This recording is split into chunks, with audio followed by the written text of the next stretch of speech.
मैं तो ये समझा था कि तुम ये सब सुनकर एक लम्हा नहीं लगाओगी यहां से जाने में, लेकिन तुम तो ढीठ लड़की हो, बेशर्म।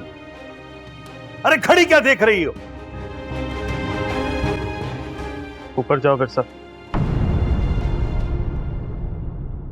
बिरसा,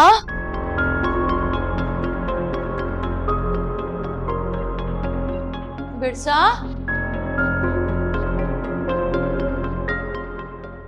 बिरसा,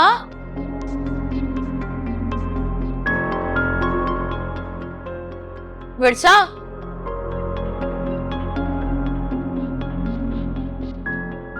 कहाँ चली गई है ये लड़की? मेरे कमरे में तो नहीं है। बिरसा,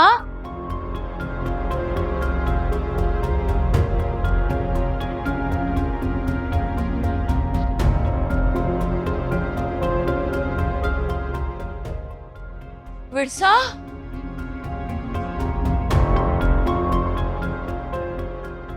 पता नहीं कहाँ चली गई ये लड़की। इसके अब्बू के आने का वक्त हो गया। बिरसा, क्या हुआ? क्या हुआ? खैरियत है? कहां है बिरसा? बिरसा, कुछ पूछ रहा हूं मैं। कहां है बिरसा? बिरसा, बिरसा, कहां गई? कुछ पूछ रहा हूं मैं फातिमा। बिरसा कहां है? बिरसा,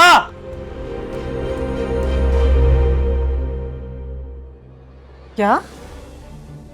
मेरे बेटी का क्या कसूर है भाई साहब? उसे किस जुर्म की सजा दे रहे हैं आप लोग? तुम हमारी बेइज्जती करके अच्छा नहीं कर रहे हारिस। बिरसा कमरे में जाओ। क्या? ये अपने कमरे में जाए?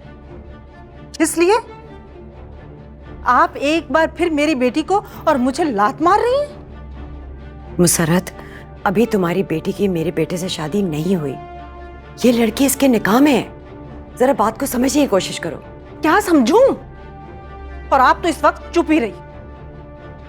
आप मेरी कुछ नहीं लगती। मुझे बात करनी है अपने भाईजान से। ये मेरा और मेरे भाईजान का मामला है। भाईजान, आपको पता है ना, आपकी बीवी ने पहले भी मेरी बेटी के रिश्ते से इनकार करके उसकी तजलील की थी। और इस लड़की के खानदान ने आपको किसी को मुंह दिखाने के काबिल नहीं छोड़ा था। पर्दादारी किसने की? आपकी बहन ने। आपके शादीशुदा बेटे से मंगनी तय करवाई आपकी बहन ने, अपनी कमारी बेटी की। और इस वक्त मंगनी से इनकार करके एक बार फिर आप लोग हमारी तजलील कर रहे हैं। मुसर्रत ठीक कह रही है, ये ज्यादती है। एक बार फिर मेरी बेटी को ठुकराकर तुम अच्छा नहीं कर रहे। इसका अंजाम बहुत बुरा होगा।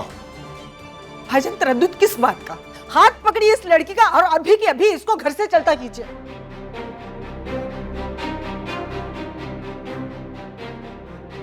वकार, तुम इस तरह मेरी बहन और भांजी की बेइज्जती नहीं कर सकते। मैं किसी की कोई बेइज्जती नहीं करा बाबा, लेकिन आप समझ नहीं रहे। जिसे आप घर से निकालना चाह रहे हैं वो मेरी बीवी है। लेकिन ये यहां इस घर में रहेगी या इसे जाना होगा, ये फैसला मैं अभी नहीं कर सकता बाबा। बाबा, मैं आपसे माफी चाहता हूं, लेकिन इस वक्त प्लीज ऐसा कुछ मत कीजिएगा जिसके बाद मैं अपने आप से नजरें मिलाने के काबिल ना रहूं।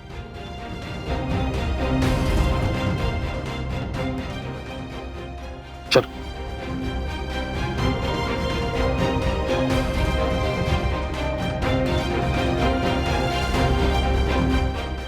चलो मेरे साथ।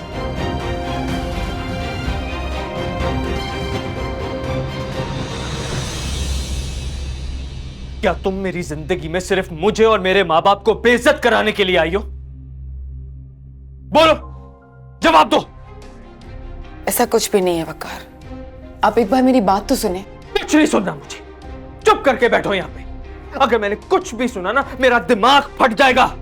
इसलिए बेहतर यह होगा कि तुम अपने मुंह से एक लफ्ज भी मत निकालना। चुपचाप इस कमरे में बैठी रहना, किसी से कोई बात नहीं करना, समझी तुम?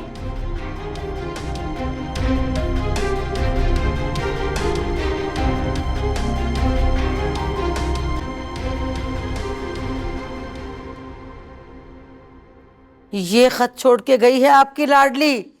पढ़ के सुना अपने चचा को। अम्मी अब्बू अस्सलाम वालेकुम, मैं अपने ससुराल जा रही हूँ। काश मैं आप दोनों की दुआओं में अपने घर रुखसत हो सकती, लेकिन आप परेशान मत होइएगा। मैं कहीं और नहीं बल्कि अपने शौहर के घर जा रही हूँ। अब अगर मैं अब ना गई तो बहुत देर हो जाएगी। अल्लाह पर भरोसा करके जा रही हूँ, आगे मेरा नसीब। फिरसा।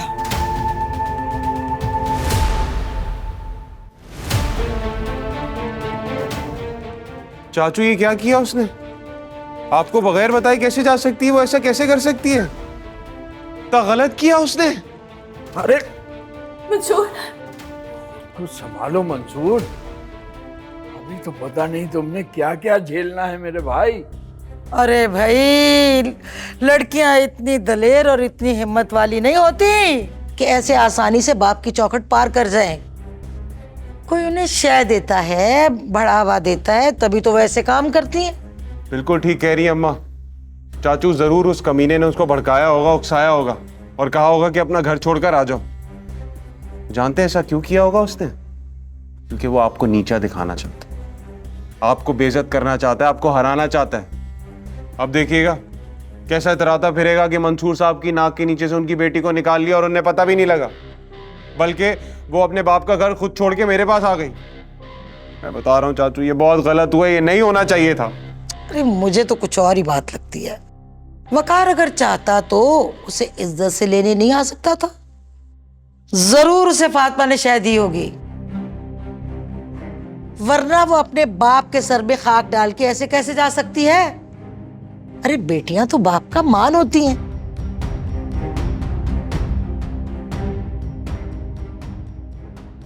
ये तुम्हारी बीवी को ना वैसे ही कुछ ज्यादा लगाव है उन लोगों के साथ।